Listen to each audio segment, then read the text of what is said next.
Hey kids, so if you're watching this, it's a little review on the techniques and skills that we're going to be using in our poetry unit to analyze poetry. So some of the basics that we need to talk about based on the directions I've given you. I've asked you to look at poems and analyze them for things like rhythm, rhyme scheme, figurative language, and other sound devices. So here in this video, I'd like to give you just a quick overview of a few of the skills that you're going to need with some examples.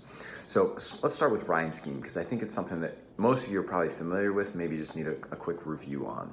So rhyme scheme is just the pattern of words that have the same ending sound, typically found at the end of each line or perhaps every other line. And that's what you're analyzing in the poem, is to see what is the pattern or what is the rhyme scheme that the author chose to use.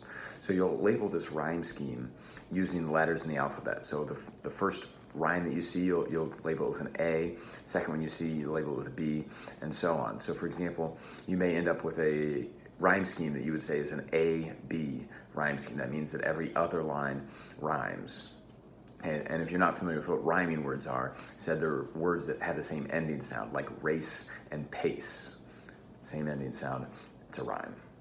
Some other things that I am asking you to analyze are the figurative language, like similes and metaphors, which I'm guessing you remember from years past, but just a quick review. Those are things that compare two unlike things, two things that are dissimilar. Similes use like or as, metaphors do not. You're also going to see things like allusions, which is just a reference to another work, or even personification. Lastly, I'm asking you to analyze for other sound devices. One example of a sound device would be rhyme scheme. Okay, it's something that you hear, a sound device. Another example that you can look for is onomatopoeia, which is a fun word. Okay, I'm going to spell it for you just in case you don't know how to spell it. O-N-O-M-A-T-O-P-O-E-I-A.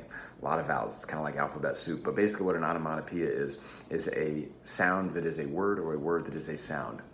Okay, so for example, the word pow or the word plop. Okay, those are sounds represented by letters. Okay, so those are onomatopoeias. Those are things that you can look for in addition to the rhyme scheme as examples of sound devices. So those are the things that I want you to be looking for, kids. Best of luck in our poetry unit. Have some fun.